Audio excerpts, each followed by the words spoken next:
할렐루야. 반갑습니다.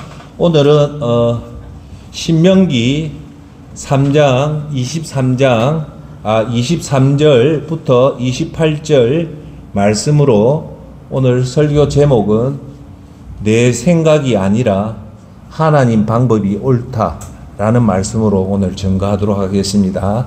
오늘 설교 제목은 우리가 믿음 생활 하다 보면 여러분들이 간절히 바라는 게 있잖아요. 하나님이 내가 건강하게 해주십시오.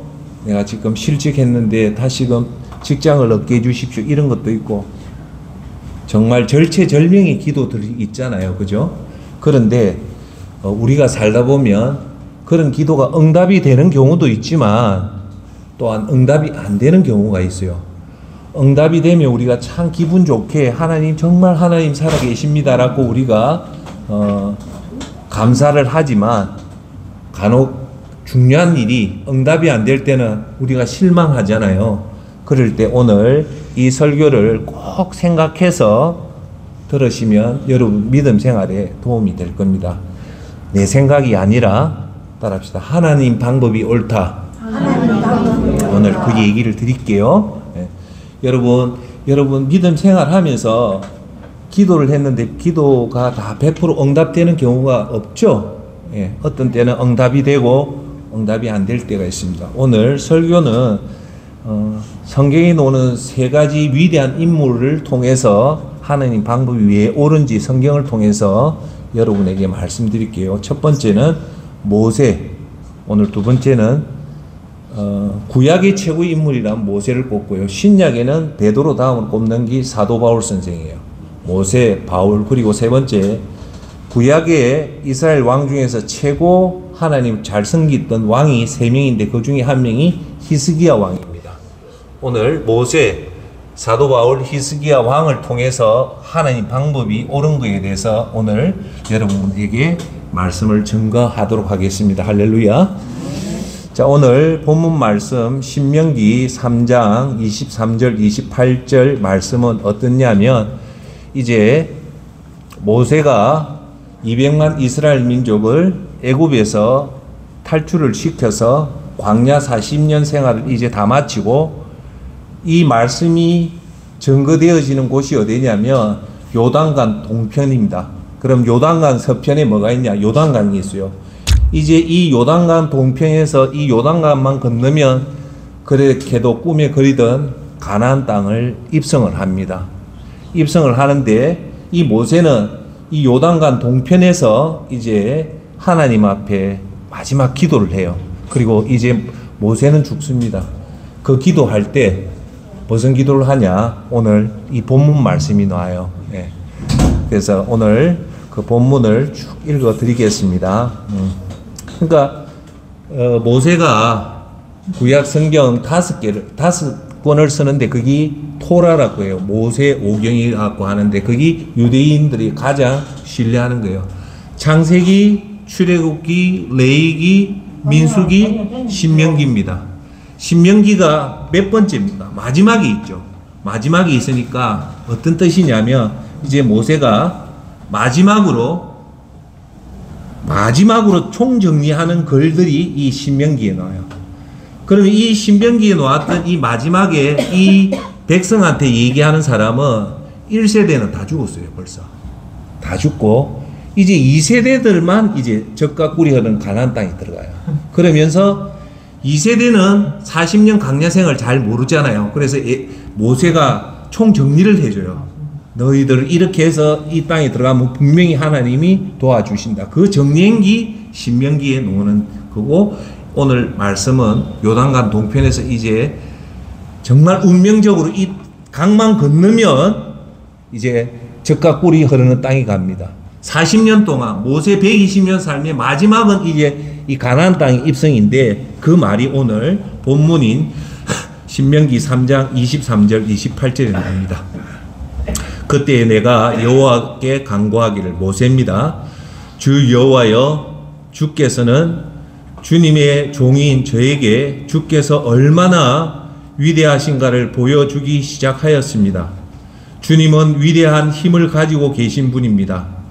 하늘이나 땅의 다른 어떤 신도 주께서 하신 것과 같은 위대한 일들을 할 수 없습니다. 주님과 같은 신은 하나도 없습니다. 이렇게 요단강 동편에 이렇게 감사의 기도부터 해요. 쭉 이제 40년 광야 생활을 감사하면서 하나님 10가지 재앙을 통해서 우리 이스라엘 민족을 출애굽시켰고, 그리고 밤에는 구름 기둥, 밤에는 불 기둥, 낮에는 구름 기둥 우리를 지켜주시고, 만나와 메추라기를 통해서 우리를 지켜주시고, 광야에 물이 나는 그런 모든 일은 다른 어떤 신도 못하는데 하나님은 하셨습니다라고 이제 마지막 고별 설교에서 감사의 기도를 합니다. 그리고 나서 25절에 이제 모세의 간구가 나요. 모세가 간구, 이런 기도를 해요. 무슨 기도를 하냐? 제발, 절박하죠. 제발 저도 요단강을 건널 수 있게 해 주십시오. 너무 절박한 기도를 해요. 하나님, 이 요단강을 건너면 가나안 땅이 노는데 그 땅을 밟게 해 주십시오. 저도 저 아름다운 산들과 레바논을 보고 싶습니다.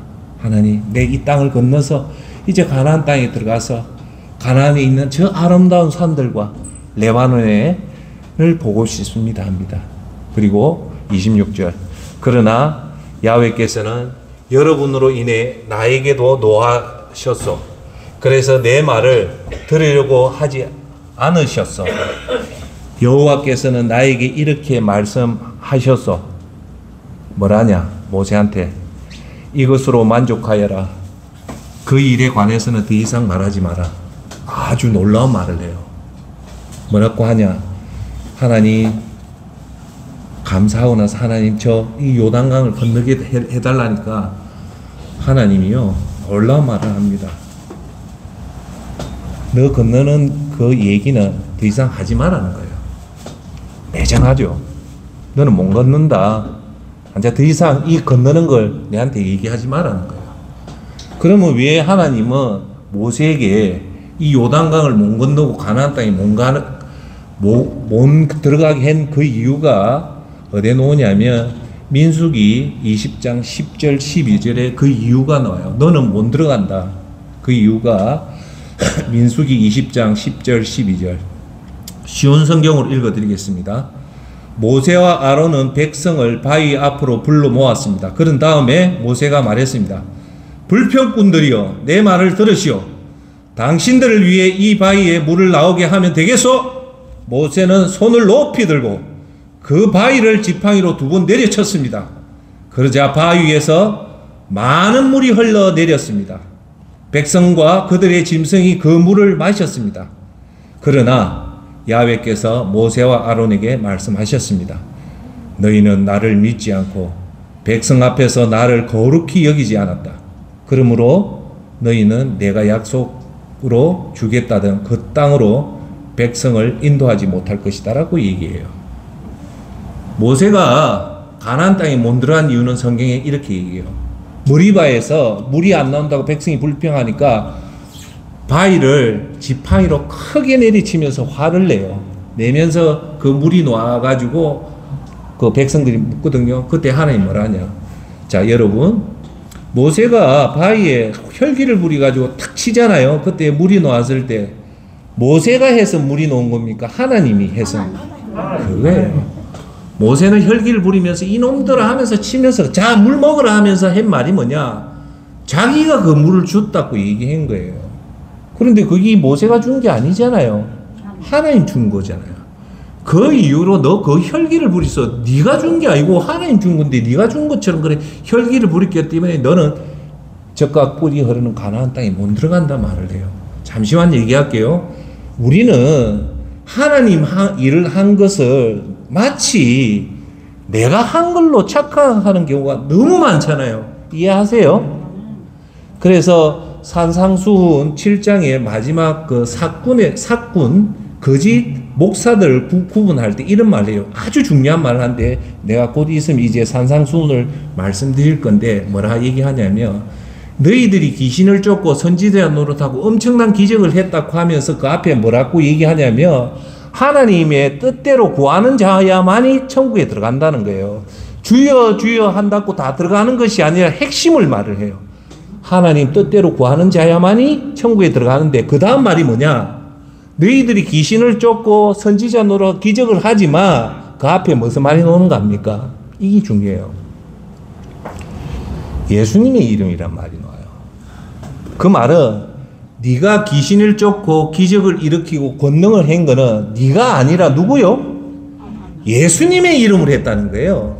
그러니까 너가 한 게 아니고 예수님으로 했는데 왜 네가 한 거냐 하면서 나는 너를 모르겠다는 거예요. 모세도 이런 경우예요.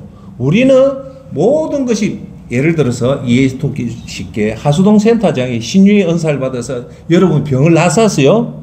그러면 그 주체가 사실은 예수님이잖아요. 그런데 마치 내가 한 것처럼 그 모든 영광을 내가 누릴 때는 하나님 뜻대로 아니라는 거예요. 모세가 거기 걸려드는 거예요. 자, 그리고 이제 27절에 이런 말이 나옵니다. 비스가 산 꼭대기로 올라가서 서쪽과 북쪽과 남쪽과 동쪽을 둘러보아라. 하나님 모세한테 얘기해. 너는 그 땅을 볼 수는 있어도 요단강 건널 수는 없을 것이다라는 거예요. 볼 수는 있어도 그 땅을 못 건넌다. 28절 여호수아를 불러 세워라. 그에게 용기를 불러 넣고 힘을 주어라. 여호수아는 이 백성을 이끌고 저 강을 건널 것이며 내가 보는 땅을 그들에게 유산으로 나누어 줄 것이다라고 얘기합니다. 오늘 여기서 모세가 하나님 앞에 이 요단강을 건너가게 해달라고 했을 때 하나님 단호하게 거절을 하잖아요. 다시는 그런 말 하지 마라 할 때 여기는 놀라운 진실이 숨겨져 있어요. 결론부터 얘기할게요. 미래 복잡한 미래에 펼쳐지는 미래는 우리가 생각하는 것이 맞을까요? 하나님이 보는 것이 옳을까요? 하나님 보는 게 옳아요. 쉽게 얘기할게요. 우리는 저와 여러분이 모세의 입장이 돼 봅시다. 그 무진 고생을 해서 이제 이스라엘 200만을 이끌고 고생을 했단 말입니다. 이제 마지막 가나안 땅에 좀 들어가게 해주십시오 하는 게 여기 계신 여러분이나 저나 다 그 얘기할 거잖아요. 그런데 하나님 못 들어간다 했을 때 그러면 여러분 입장에 섭섭할까요? 안 섭섭할까요? 섭섭해도 너무 섭섭하죠. 그런데 여기서 결국은 모세가 못 들어감으로 해서 모세는요 그 모든 영광을 다 얻게 됩니다. 만약에 모세가 그 가나안 땅에 들어갔다면 모세의 명성은 다 무너집니다. 그걸 지금부터 설명을 드릴게요. 그래서 오늘 모세는 가나안 땅에 들어가게 했지만 하나님 못 들어가게 했으니까 하나님이 왜 옳은가에 대해서 설명을 드릴게요. 첫 번째, 모세가 만약에 가나안 땅에 들어갔다면 그때 오늘 그 28절에 뭐라 하냐면 모세 보고 니는 여기서 끝내면서 바톤 타치를 누구한테 해주라 하냐면 여호수아한테 해주라는 거예요. 그런데 여러분 만약에 모세가 여호수아와 같이 가나안 땅에 건너갔다면 여호수아는 하나님을 의지할까요? 모세를 의지할까요? 모세를 의지할 힘이 훨씬 더 강합니다. 왜냐하면 두 가지 큰 사건이 있어요. 자, 무슨 사건이냐? 첫 번째는 이제 이 가나안 땅이 엄청나게 좋은 땅이거든요. 이 땅에 들어가면 이제 이스라엘 200만 명을 구분하면 12지파로 나눠져요. 이 12지파의 땅을 분배를 해야 돼요. 이거는 정말 엄청나게 중요한 일이잖아요. 이걸 정확하게 분배를 해야 되는데 이게 잘못 정확하게 분배가 안 되면 12지파가 싸움이 일어나잖아요. 그걸 누가 해야 되냐면 여호수아가 맡아야 돼요. 그런데 만약에 모세가 있었다면 모세가 간섭을 할까요? 안 할까요? 하게 됩니다. 그런데 여호수아는 자기가 이 12지파의 땅을 분배할 때 여호수아의 지혜로 할까요? 하나님한테 간구를 할까요? 간구하죠. 왜? 내가 약하기 때문에. 그래서 모세는 못 들어가게 한 거예요. 만약에 모세가 들어가서 그렇게 하면 자꾸 간섭하게 되면 결국 모세는 뒷방 늙은이가 돼서 마무리를 좋게 못 끝내는 거예요. 자, 두 번째는 뭐냐? 이제 여호수아 가나안 땅에 들어가면 거기에 7 부족이 있어요. 7 족속이 나타나는데 그 족속이 어떤 족속이냐면 쉽게 말해서 우리나라가 중국하고 미국하고 싸워야 될 그 민족이에요. 강합니까? 안 강합니까? 강해도 엄청 강해요. 우리가 눈으로 봐도 이거는 이스라엘 민족은 절대 이 일곱 족속을 못 칩니다. 일곱 족속은 벌써 철기 문화가 있었거든요. 철이 있었어요. 이건 누가 봐도 못 이기는 전쟁이 이제 곧 닥쳐요. 큰 전쟁이에요. 자, 이때 모세가 있었다면 여호수아는 하나님께 의지할까요? 모세한테 의지할까요? 모세한테 의지할 수밖에 없어요. 그런데 여러분, 놀랍게도 여호수아가 이 가나안 일곱 족속을 멸절하는 성경이 여호수아서에 나옵니다. 여호수아서를 보면 놀라운 사건이 하나 일어났는데 그게 뭐냐면 여호수아가 전쟁을 하면서 딱 한 번 져요. 아인성 전투에서 저고 나머지는 전승을 합니다. 다 이겨내요. 그거는 군사 전략가가 보면 이건 기적이에요. 이스라엘은 도저히 이 철기 민족의 강성한 이 사람과 대결하면 100점100패인데 다 이겨버려요. 자, 그러면 여러분, 이 전쟁에서 이긴 것은 여호수아의 리더십일까요? 그 뒤에 보인 하나님의 능력일까요? 하나님. 그래서 그 유명한 전쟁은 나의 손에 달렸다는 거예요. 할렐루야. 그 첫 번째 싸움이 뭐냐? 여리고성이에요. 여리고성이가 난공불락의 요새를 여호수아 이스라엘 민족은 아무것도 안 해요. 성을 하루에 한 바퀴 돌다가 7일째 7번 돌고 큰 소리 했을 때 여리고성이 무너졌다는 말은 하나님이 그 전쟁에 임했다는 거예요. 즉, 모세가 그 가나안 땅에 안 들어갔을 때 여호수아가 이제 전쟁을 할 때 그 전쟁을 누구한테 의지하냐? 전적 하나님한테 의지를 하기 때문에 모세는 빠져도 된다는 거예요. 근데 그걸 알았을까요? 몰랐을까요? 모세는 모르죠. 자, 세 번째. 그 와중에 모세가 들어갔다 칩시다. 그럼 모세가 그때 나이가 몇 살이냐면 120세예요. 이제 이 가나안 땅에 들어가서 모세는 결국은 죽게 돼 있어요. 자, 그런데 지금 이스라엘 민족한테는 큰 두 가지 사건이 있잖아요. 일곱 족속이나 어마어마한 적이 북한도 아니고 중국도 아니고 7개와 싸워야 되고, 두 번째, 이 거대한 땅을 12지파한테 공평하게 분배를 해야 되는 어마어마한 일이 있는데, 이런 상황에서 덜컥 모세가 죽으면 어떤 일이 벌어질까요? 그러면 백성들이, 이스라엘 200만 백성들이 엄청난 쇼킹이 오겠죠. 왜? 지금까지 이끌어줬던 사람들이 다 누굽니까? 모세가 이끌어줬는데 모든 것을 모세한테 물어왔는데 모세가 가나안 땅에 가서 덜컥 죽었단 말입니다. 그러면 이스라엘 민족이 얼마나 그 충격이 클까요? 엄청 큰 타격을 받겠죠. 그러면서 모세를 어느 땅을 묻어둬야 될 거 아닙니까? 묻어두면 그게 하나의 우상숭배가 되어버립니다. 그래서 구약에서요, 이스라엘 민족에서 가장 유명한 인물로 치면요, 아브라함 다음으로 치는 게 모세예요. 그런데 베드로 후서를 보면요, 이 모세의 시체를요, 하나님 감춰빕니다. 감추는데 미카엘 천사하고 사탄하고 이 모세의 시체를 놔놓고 싸웁니다. 그런데 지금도 모세의 시체를 못 찾아요. 왜 못 찾는가 합니까? 만약에 모세의 시체를 알면요, 이 모세가 우상이 되어버려요. 예수님보다 더 큰 우상이 되기 때문에 하나님은 아예 모세의 시체를 숨겨둡니다. 지금도 모세의 시체를 모릅니다. 네. 그래서 하나님 더 멀리 봐서 모세는 가나안 땅에 안 들어가는 것이 훨씬 더 나았다는 거예요. 다섯 번째, 결국 모세가 가나안 땅에 안 들어감으로 해서 자기 인생은 너보산에서 끝을 마무리를 하면서 자기는 거기서 아쉬웠지만 하나님은 그 끝을 통해서 모세를 세계 최고의 위대한 반열에 세워주기는 거예요. 아시겠어요? 그럼 여기서 우리가 알 수 있는 것은 오늘 여러분 잘 들어야 됩니다. 마무리는 하나님이 하는 거지 저와 여러분이 하는 게 아니에요.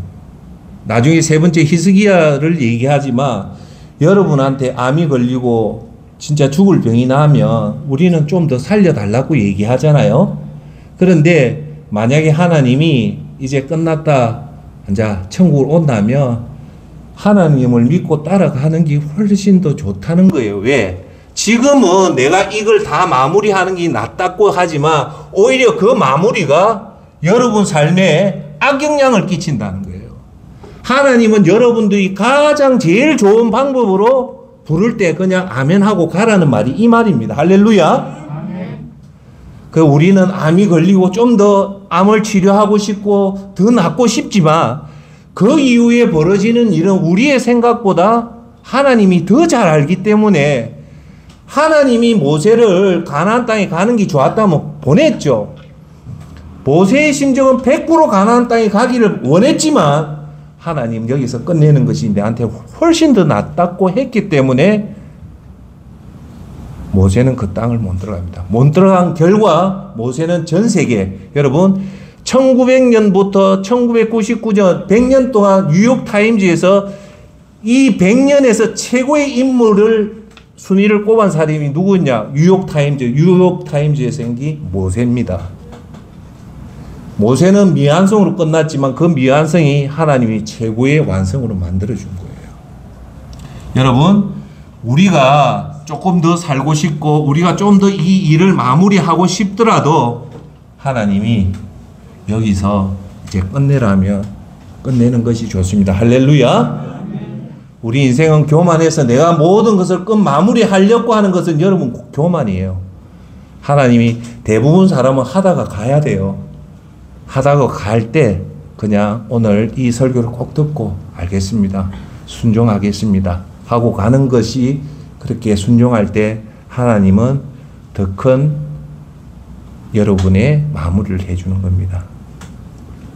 미래의 무한한 변수는 앞으로 여러분들이 미래에 벌어질 무한한 변수는 여러분이 아는 것이 아니라 하나님이 정확하게 안다는 것을 신뢰하시길 바랍니다. 아멘. 자, 두 번째 오늘 인물은 사도 바울 선생입니다. 사도 바울이 누구냐면 성경에 39권 성경 중에 13권의 성경을 썼던 사람이 사도 바울 선생이에요. 어째 보면 사도 바울 선생을 예수 그리스도 창시자를 사도 바울이라고 할 정도로 사도 바울은 신약의 예수 그리스도 교를 만드는 데 결정적인 역할을 한 게 바로 사도 바울 선생입니다. 사도 바울 선생은요, 또 특이한 점은 다메섹상에서 예수님을 만나고 나서 사도 바울의 행적을 보면 다윗처럼 크게 죄를 짓는 것이 전혀 없습니다. 아주 완벽하게 하나님의 사명을 철저하게 감당하다가 정말 우리가 모범으로 따를 사람이 바로 이 사도 바울 선생이고, 우리가 사도 바울 선생을 바라보기조차도 힘든 정도의 빛나는 광채의 인물이 이 사도 바울 선생입니다. 그런데 여기서 또 사도 바울도 중요한 기도를 해요. 모세도 기도해가 거절당하죠. 사도 바울도 기도를 해요. 어떤 기도를 하냐? 자기의 악마의 가시가 있대요. 예. 고린도후서 12장 7절 9절 이 말씀에 기도를 해요. 사도 바울 선생이. 내 육체에 가시고 사탄의 사자를 주셨습니다. 이는 나를 쳐서 교만하지 않게 하시려는 것입니다. 이 말은 뭐냐?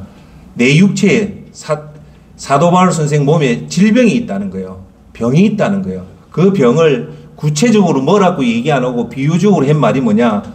사탄의 사자, 육체의 가시가 있는데 사탄의 사자가 내 속에 있다는 거예요. 육체의 가시. 그래서 지금 신학자들이 이 사도 바울의 치명적인 가지고 있던 질병을 두 가지로 보는데 하나가 아마 눈이 나빴던 안질의 병이 아닐까. 근데 정설은 간질이라고 보는 것이 정설입니다. 간질이 뭡니까? 거품 물고 하는 거죠. 뭐 여러분 이해해 주시면 간질을 보통 뭐라 합니까? 미친 병이라 하잖아요. 질환병이라 하잖아요. 그거 좀 심하게 얘기하면.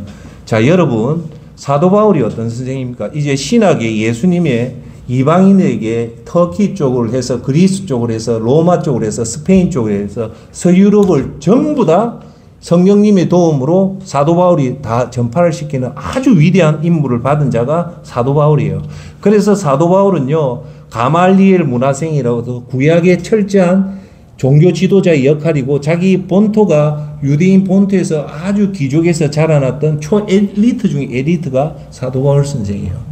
그러니까 어디 가도 논리적으로 변정학적으로 절대 안 져요. 우리 기독교가 초대 기독교가 로마에서 콘스탄티누스 황제에 의해서 기독교 공인을 받는 게 기독교로 핍박을 금지받는 게 밀라노 청년이 예수님 태어나시고 313년도에 그게 일어나요.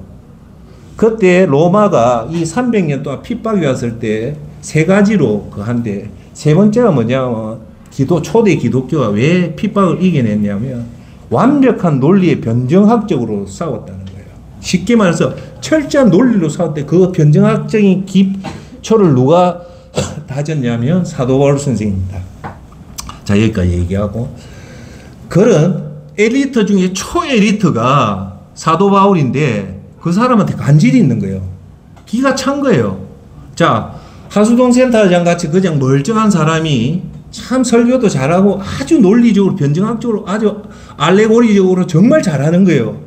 근데 설교하다 갑자기 소리 지르는 거예요. 소리가 벌벌 떨면서 거품을 흘리는 거예요.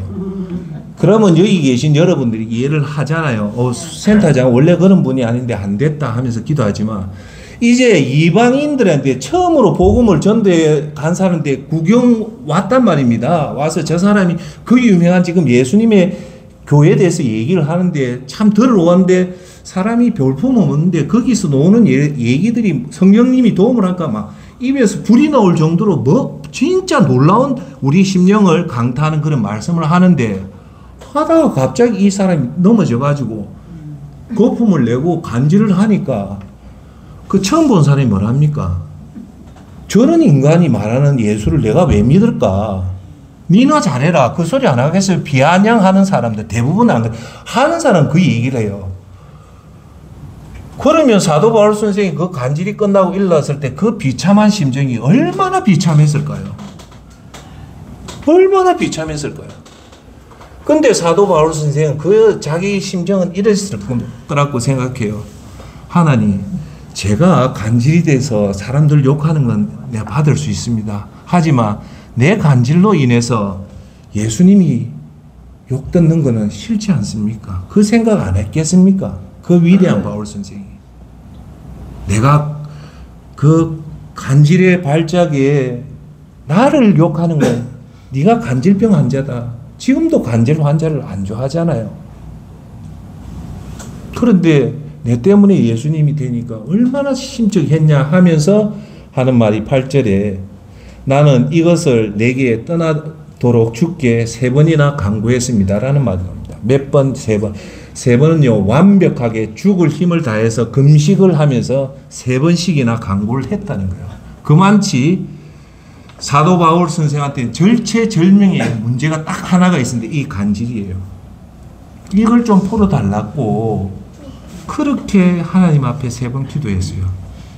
9절. 그런데 하나님은, 예수님은 어떻게 반응하냐? 9절에 기도 응답이 나와요. 그러나 그분은, 예수님은 내게 말씀하셨습니다. 내 은혜가 내게 족하다. 왜냐하면 내 능력이 약한 데서 온전하게 해지기 때문이다. 그러므로 나는 내 약한 것들에 대해 크게 기뻐하며 자랑할 것입니다. 이는 그리스도의 능력이 내게 머물게 하기 위함입니다. 라고 얘기합니다. 무슨 말이냐?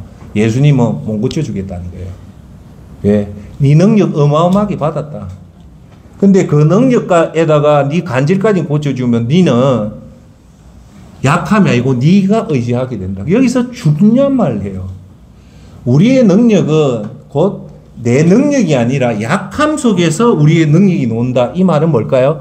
우리가 약할 때 비로소 예수님 손을 꼭 붙잡고 우리가 믿음에 서지, 우리가 강하면은 그것으로 우리가 믿음 생활 잘할 것 같지만 하나님은 간파를 예수님 알기 안 된다 이거예요.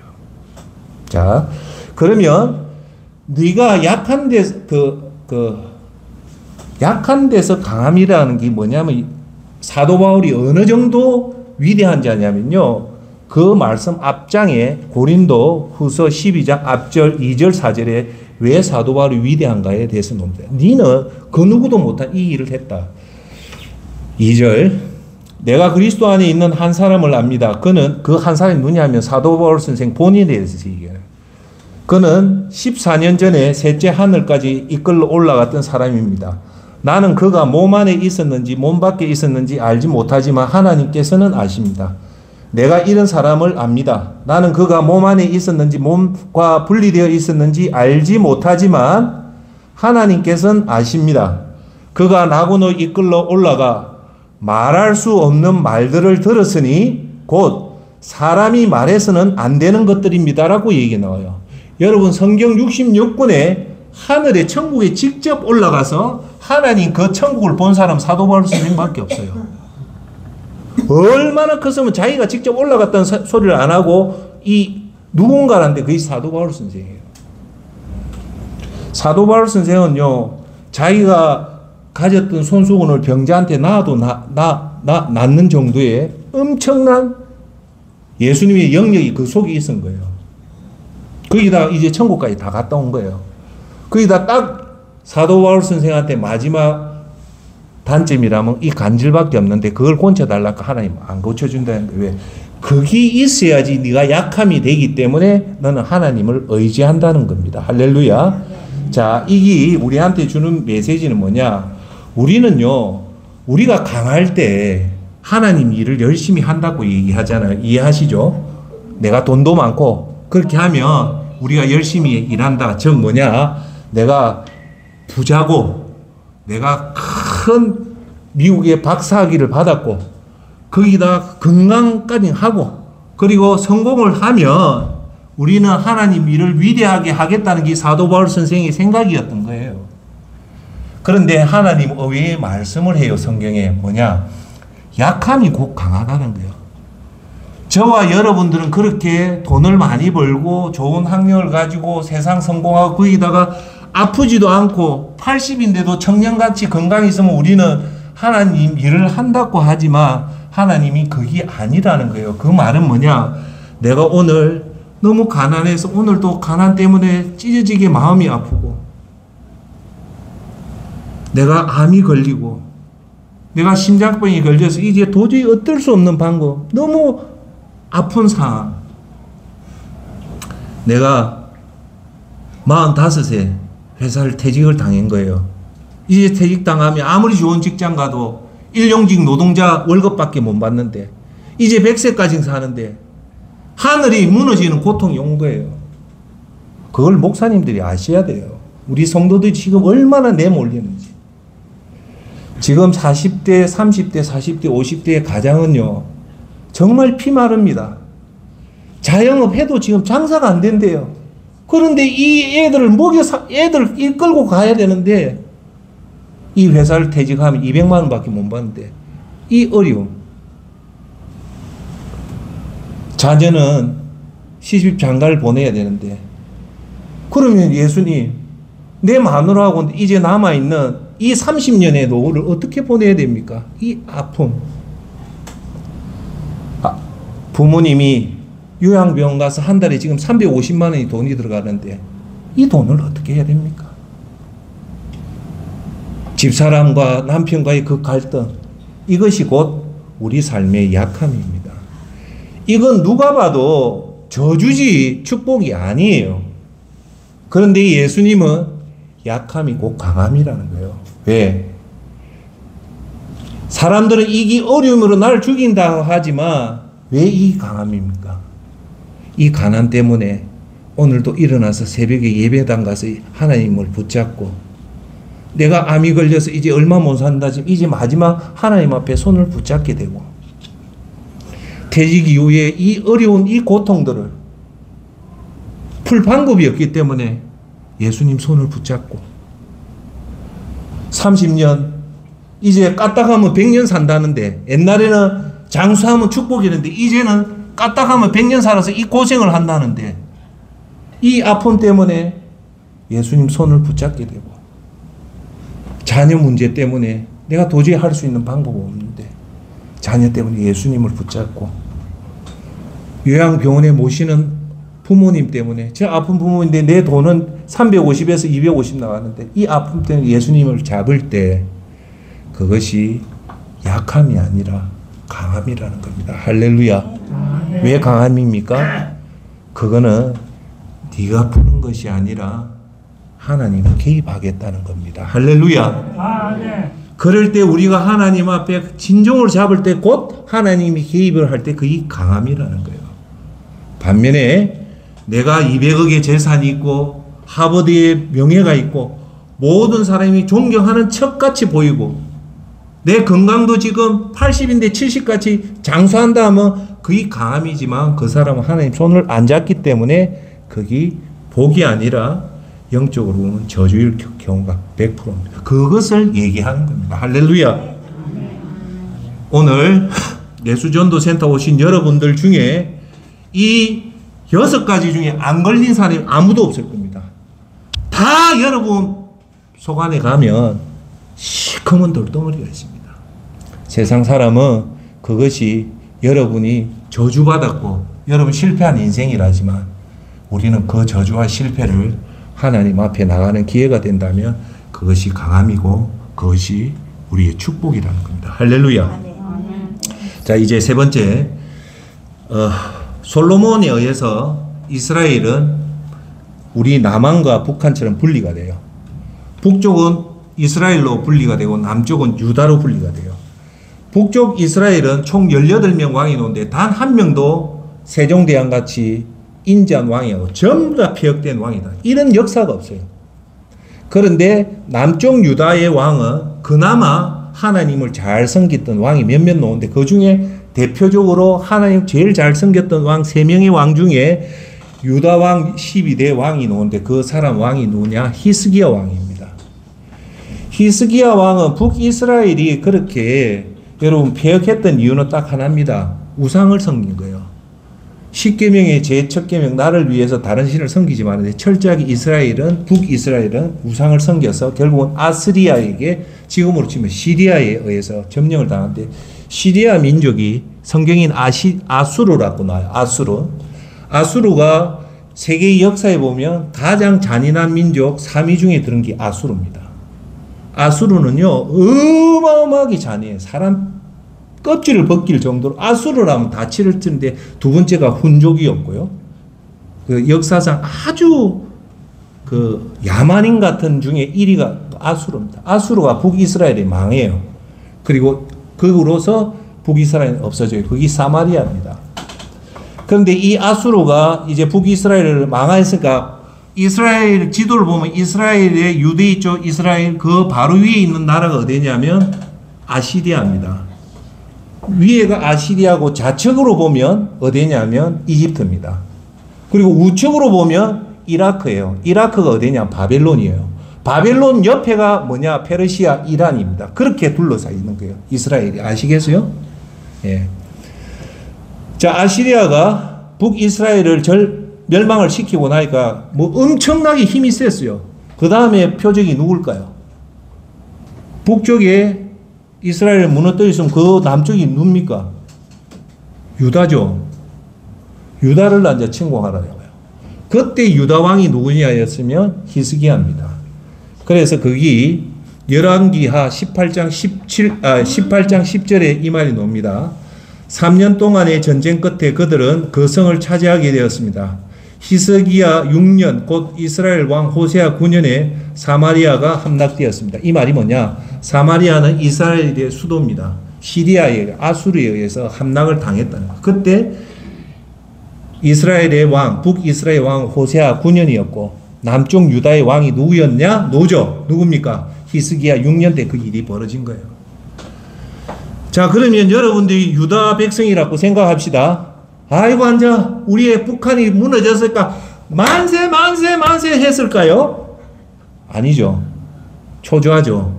소문 들어보니 북이스라엘 철저하게 완전히 망했는데 가죽 껍질 같이 어마어마하게 공포스러운 얘기가 다 들린 거예요. 자, 그 다음에 이 아수르가 우리를 치고 온다는 소문이 날까요? 안 날까요? 100% 나죠. 그러면 여러분들 우리 국력으로 아수르와 싸우면 이기냐? 못 이기죠. 예? 그러면 여러분 공포가 생길까요? 희망이 생길까요? 그렇죠. 극심한 공포에 빠지는데 역시 사네립이라는 아시리아의 최고의 군대가 드디어 유다로 들어옵니다. 히스기야는 쓸 방법이 없어요. 이제 공성전이라서 성을 무너뜨리는 기계가 공성전이거든요. 그 기계를 이제 예루살렘, 유다는 그 수도가 어디냐? 예루살렘. 북쪽 사마리아는 그 수도가 뭐냐? 사마리아예요. 사마리아. 북쪽에, 북한의 수도는 어디입니까? 평양이죠. 남한의 수도는 서울이죠. 북쪽의 이스라엘의 수도는 따라합시다. 사마리아. 남쪽 유다의 수도는 예루살렘이에요. 자, 예루살렘이 공선전 왔는데 사내립이 어마어마하게 파워풀해요. 도저히 안 돼요, 이거는. 누가 봐도 안 돼요.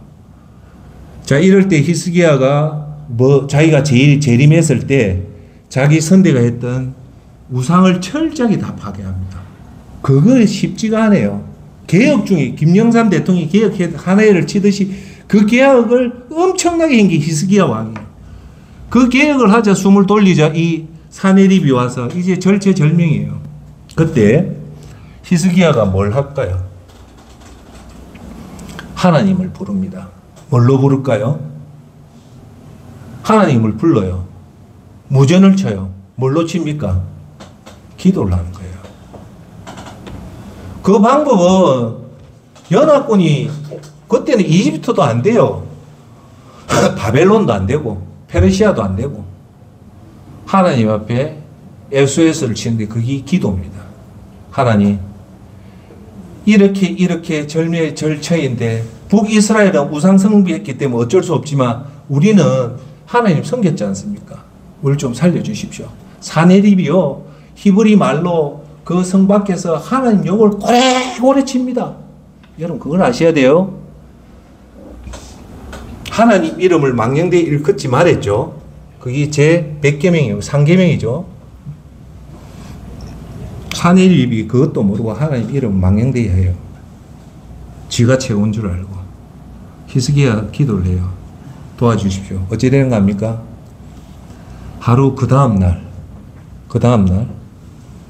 100명이 죽는 것이 아니라 1000명이 죽는 것이 아니라 10,000명이 죽는 것이 아니라 다윗이 인구 조사를 해가지고 3일 만에 이스라엘 민족 3만 명이 죽어요. 참혹해요. 너무 참혹해서 하나님이 한 천사가 3만 명을 죽일 때 하나님이 참혹해서 그 칼을 거두라고 한 자리가 아리우스의 타작마당이고 거기에 뭐가 서냐? 솔로몬의 성전이 섭니다. 3만 명 죽인데 그 어마어마한 상장에 그 무시무시한 공포에 하나님이 멈추라 하면서요 했는데 그날 밤에 3만 명이 아니라 무려 18만 5천 명이 아시리아 군사가 하룻밤에 다 죽었습니다. 기적이 일나요. 하나님이 손을 함 대면 이래 무시무시한 일이 벌어져요. 그리고 사내립은 도망가다 죽어요. 이 열왕기 하에 놓는 얘기입니다. 자, 그러니까 유다는 살아남았죠. 그러니까 이해되죠? 자, 그런데 히스기야한테 놀라운 사건이 일어납니다. 그것이 열왕기하 20장 1절 6절에 나옵니다. 그 즈음에 히스기야가 병들어 죽게 되었다는 거예요. 이제 그 어마어마한 중공군을 우리가 다 물리친 거예요. 물리치고 이제 우상숭배도 다 끝났으니까 이제 히스기야가 하나님을 잘 섬기려고 했는데 덜컥 병이 난 거예요. 어떨까요, 기분이? 아모스의 아들 이사야 예언자가 히스기야에게 와서 말했습니다. 여호와께서 말씀하십니다. 내 집을 정리하여라. 내가 죽고 살지 못할 것이다. 그때 히스기야는 얼굴을 벽 쪽으로 돌리고 여호와께 기도했습니다. 뭐라 했을까요? 살려달라고 하는 거예요. 3절 여호와여 내가 주 앞에서 신실하게 온 마음을 다 행하고 주께서 보시기에 선한 일을 했다는 것을 기억해 주십시오. 그리고 히스기야는 매우 슬프게 울었습니다. 라고요. 자, 여기서 여러분 잘 들어보십시오. 히스기야가 이렇게 울면서 기도하면서 그 기도 내용이 뭐냐면 내가 하나님 앞에 온 마음 당해서 행했고 주께서 보시기에 선한 일을 했다는 것을 기억해 달라는 거예요. 이 말은 뭐냐? 이거예요. 히스기야는 살아생전 하나님 일을 많이 했다는 거예요. 많이 했는데 죽게 되니까 히스기야가 벽을 댔다는 건 이제 세상 모든 걸 다 끊고 하나님만 의지한다는 표현이 벽을 대놓고 기도하면서 무슨 말했냐? 자기가 과거에 이런 좋은 일을 했으니까 하나님 저를 불쌍히 여겨달라는 기도예요. 이 평범한 기도지만 여러분들이 만약에 그런 일을 됐을 때 여러분들이 과거를 돌아볼 때 하나님 앞에 한 일이 없다면 이런 기도가 안 나온다는 거예요. 여러분들이 지금이라도 부지런히 가난한 자를 돕고 전도하고 선교를 하면 여러분들이 어려운 일을 닥치면 이런 기도가 놓아야 된단 말입니다. 할렐루야. 이해하시겠죠? 그런데 우리가 대부분 이 기도가 놓으냐면 안 놓죠. 편할 때 내 마음대로 살아서 하나님 앞에 이런 기도가 안 놓는 거예요. 그러니까 따라합시다. 여러분 따라 해봅시다. 시간 날 때 부지런히 하나님 나라와 하나님 의를 구하자. 3절 여호와여 했어요. 4절에 이 기도가 딱 끝나니까 이사야가 중간뜰을 떠나기 전에 자 이사야 왕한테 당신 죽습니다. 그 얘기를 했단 말입니다. 얘기하고 나서 이사야는 이제 떠나서 갈라고 갈라는데 중간뜰에서 하나님 음성이 들린 거예요. 이사야한테 뭐라고 들렸냐? 여호와의 말씀이 그에게 임했습니다. 하나님 그럽니다. 내 백성의 지도자 히스기야에게 돌아가서 말하여라. 내 조상 다윗의 하나님 여호와가 말한다. 내가 내 기도를 듣고 내 눈물을 보았다. 여러분 기도할 때 응답의 확신을 갖고 계속 기도하고 인내하고 기다리십시오. 기도할 때는 반드시 응답이 된다 확신을 갖고 기도하고 따라합시다. 인내하고 기다리자. 왜 그 말이 나오냐면 하나님 이 말 내 기도를 들었다는 거예요. 히스기야 기도를 들었고 히스기야가 하나님 앞에 흘렸던 그 눈물을 하나님이 봤다는 거예요. 존경하는 여러분, 여러분이 어려운 일이 있을 때 하나님 앞에 골방 들어서 울면서 기도할 때 하나님은 여러분의 기도를 반드시 듣고 계십니다. 할렐루야. 그리고 여러분이 애끓는 그 눈물을 하나님은 보고 있습니다. 할렐루야. 그러니까 꼭 그 확신을 가지고 기도하시기를 바랍니다. 내가 반드시 너를 고쳐줄 것이다. 드디어 놓은 거예요. 살려주겠다는 거예요. 박수 한번 칩시다. 하나님께 영광 돌립시다. 네. 지금부터 3일째 되는 날, 너는 여호와의 성전에 올라가라. 그러면 내 수명을 15년을 연장해 줄 것이다. 몇 년요? 15년 더 살게 해주겠다는 거예요. 그리고 내가 너와 이 성을 아시랴 왕의 손에서 구해낼 것이다. 내가 나를 위해 또 내 종 다윗을 위해 이 성을 지켜줄 것이다. 와, 좋은 거예요.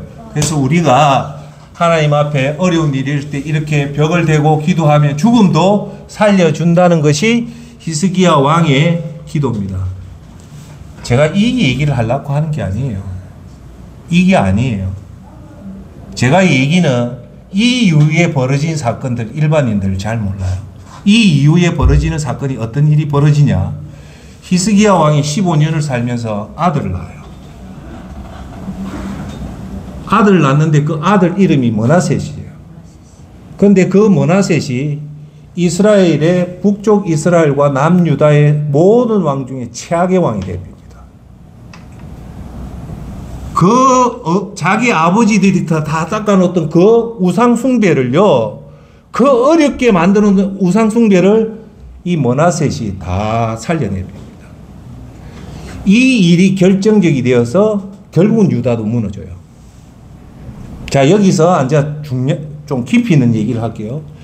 히스기야가 만약에 네가 죽는다, 큰일을 했고 이제 죽는다 하고 아멘하고 어렵지만 받아들이고 죽었다면 므낫셋이 났을까요? 안 났을까요?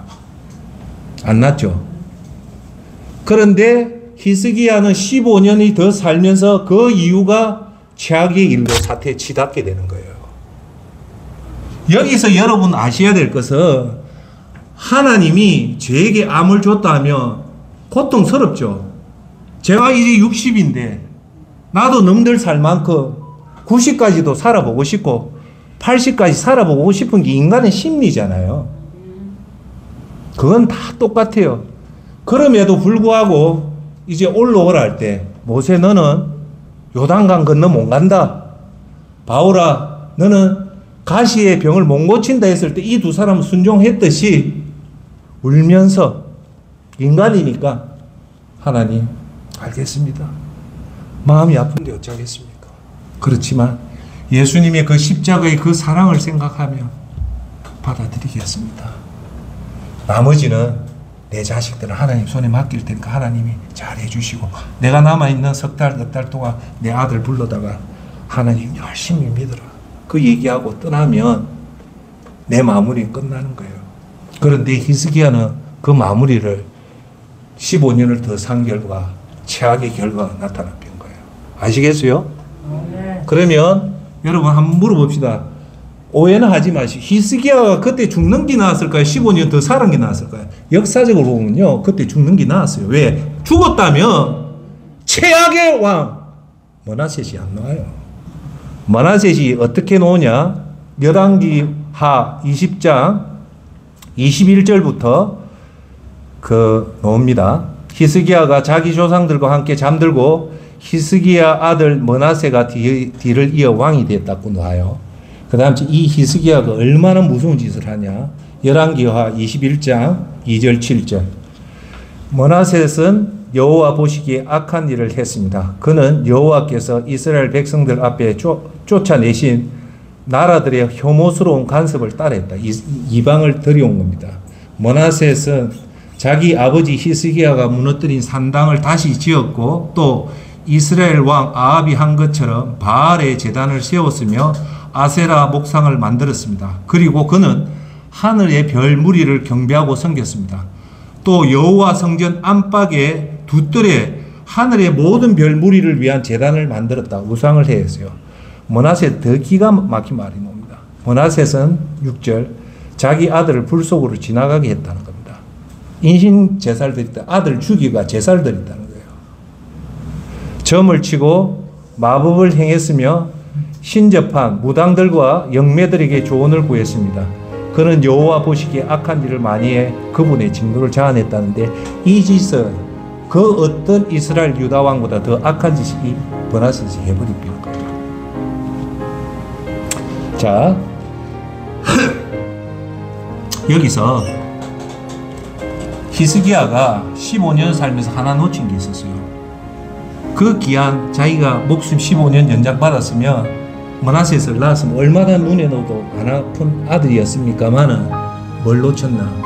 믿음 훈련을 안 시켰다는 거예요. 그러니까 이 짓이 나왔다는 거예요. 예. 여러분, 귀한 아들일수록 여러분들이 해야 될 게 믿음 교육입니다. 믿음 교육이 최고입니다.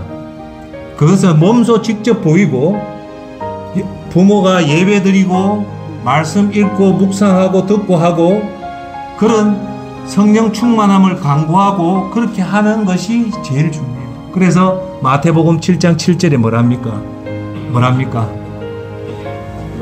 구하라, 찾으라, 두드리라 말하죠. 그게 무슨 말입니까? 구하라, 예수님을 구하라, 찾으라, 성령을 찾으라, 좋은 배우자를 찾으라, 문을 두드리라, 천국 문을 두드리라. 우리 기도는 구하고 찾고 두드리는 걸 하면 하나님이 주겠다는 겁니다. 할렐루야. 자, 이제 결론을 맺도록 하겠습니다. 오늘 설교 제목이 뭡니까?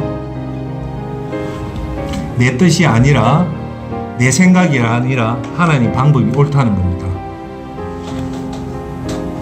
구약의 최고의 인물 모세는 그 위대한 일을 했지만 요단강 동편에서 가나안 땅에 못 들어갈 때 하나님이 여기서 이제 끝내려 했을 때 모세는 끝냈어요. 자기는 섭섭했을 겁니다. 하지만 그 끝이 모세를 최고의 지도자로 하나님은 세워주시는 거예요. 아까 말했듯이 모세가 가나안 땅에 갔다면 뒷방 늙은이 이상의 최악의 도망든 짓을 할 확률이 대단히 높았습니다. 두 번째, 신약의 최고의 인물, 예수님의 최고의 제자였던 사도 바울 선생이, 사도 바울이 만들었던 예수 그리스도 교라고 할 정도의 사도 바울도 그 간질병을 3번씩이나 사생결단으로 하나님 앞에 기도로 간구했을 때 예수님은 약한 것이 곧 강합니다. 우리 삶에 가난이 오고 질병이 오고 자녀의 문제가 생기고 내 돈의 문제가 생기고 내 건강에 이상이 오고 관계의 문제 오는 이 약함이 곧 하나님을 작곡하며 그것이 복이 된다는 겁니다. 세 번째, 히스기야는 자기가 더 살고 싶었을 거예요. 우리도 더 살고 싶습니다. 그렇지만 히스기야는 15년 더 산 결과 그것이 더 좋았던 것이 아니라 최악의 유다의 역사로 몰아가는 머나세에게 시켜납니다.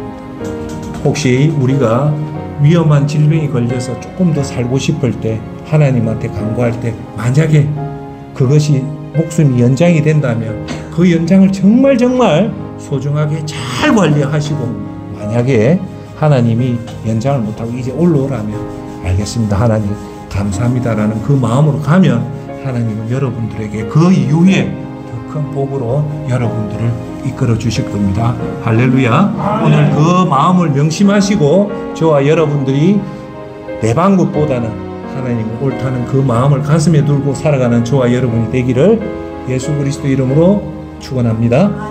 기도하겠습니다.